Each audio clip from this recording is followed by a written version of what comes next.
इन्होंने जिस वक्त संभाला इन्हें ग्रोथ रेट 6% दिया गया था, ठीक है। पीडीएम 1 ने फिर संभाल के उस ग्रोथ रेट को ले गए नेगेटिव में, ठीक है। आपके सामने हुआ, आपके सामने टेक्सटाइल इंडस्ट्री बंद हो गई। आज फैसलाबाद की सूरत हाल उठा लें तो 1000 से ज़्यादा टेक्सटाइल यूनिट बंद हो गया है। सितारा जिसका तसव्वुर ही नहीं होता था कि बंद होएगी, वो भी आज बंद हो गई। एक्सपोर्ट के ऑर्डर्स आपके पास मौजूद हैं, बांग्लादेश के अनरेस्ट के बावजूद ऑर्डर्स आपकी तरफ आए, मगर आप मीट विद नहीं कर सकते। क्यों नहीं कर सकते? क्योंकि इलेक्ट्रिसिटी कॉस्ट इतनी हाई है।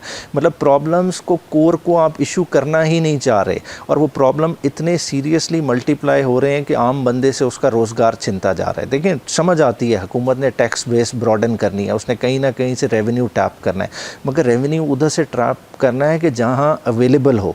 ये तो नहीं है कि कारोबार ज़िंदगी बंद कर देना है। अब आप क्या करना चाहते हैं? अभी आपने ये हड़ताल का बेसिकली मकसद क्या है? देखें, आप एडवांस इनकम टैक्स वसूल करना चाहते हैं, या तो आपका रिफ़ंड का मैकेनिज़्म प्रॉपर हो, आप लोगों को घर जाके रिफ़ंड देंगे कल को कि नहीं देंगे। आपने आज तो टैक्स सारा कलेक्ट कर लेना है। अब जिस बंदे पे टैक्स लागू ही नहीं होता, आप उसे कहते हैं 20,000 पर मंथ तुम जमा कराई जाओ। भाई, उसकी इतनी पसली ही नहीं है, उसकी इनकम ही नहीं है, वो क्या करेगा? लोग खुदकुशी नहीं करेंगे तो क्या करेंगे? बात है कि आम आवाम को हम उस हद तक फैसिलिटेट नहीं करेंगे, कारोबारी तबके को नहीं करेंगे इस डाउन टर्न में, तो और ख़तरनाक सूरत हाल होगी। प्लस इस चीज़ को मल्टीप्लाई क्या कर रहा है? आपकी लॉ एंड ऑर्डर सिचुएशन।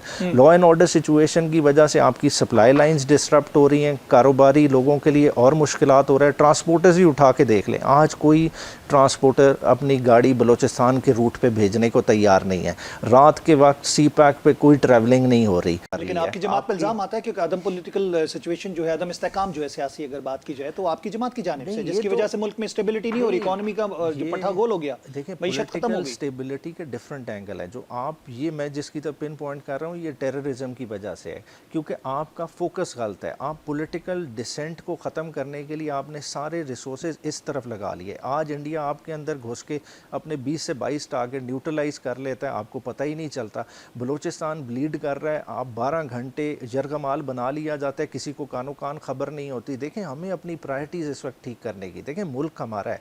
देखें, अगर ओवरऑल सेटअप फेल होता है, मुल्क फेल होता है। हमने इस स्टेज से निकालना है। हम देखें, पॉलिटिकल डिसेंट को उस तरह दुश्मनी की सूरत में ना लें। चार्टर ऑफ इकोनॉमी कर लेते, जब शहबाज शरीफ साहब अपोजिशन में थे, उन्होंने हाथ बढ़ाया था कि आइए मिलके इसको ठीक करते हैं। चार्टर ऑफ इकोनॉमी तो देखें, जब आप IMF से लिखाया बजट ले आए, बजट का स्टेज थी, आप एक प्रॉपर डायलॉग कर सकते थे। मैं आपकी हुकूमत की बात कर रहा हूं, जब आप हुकूमत में थे और वो अपोजिशन में थे। हमने तो अपनी हुकूमत में आपको रिकॉर्ड रेमिटेंसेस दी, टेक्सटाइल की ग्रोथ, टेक्सटाइल सेक्टर से आप $20 बिलियन ले रहे थे। आज आप कितना ले रहे हैं? आप बता दें। आज आपने जो चीज़ इंपोर्ट नहीं करनी थी वो आपने इंपोर्ट कर ली। आपकी क्या मजबूरियां थी बताएं? आपने यूक्रेन से व्हीट क्यों इंपोर्ट की? आज आप शुगर एक्सपोर्ट करने जा रहे हैं और एक फर्दर शॉर्टेज क्रिएट होगी। मतलब कोई बैलेंस ही नहीं नज़र आ रहा कि करने क्या जा रहे हैं, क्या समत है, और उस चीज़ का फैसला आपको रिजल्ट क्या नजर आ रहे हैं? हड़तालों के नतीजे में कुछ फायदा होगा? ये हुकूमत तो नहीं मान रही, तो कोई भी नहीं करते रहे। FBR को लचक दिखानी पड़ेगी, FBR को अपना स्टाइल। FBR पहले खुद तो ठीक हो जाए, वज़ीर आज़म तक ने बोल दिया है। देखें, FBR का मसला क्या है? FBR की आप कलेक्शन उठा लें, 95% इनडायरेक्ट कलेक्शन है।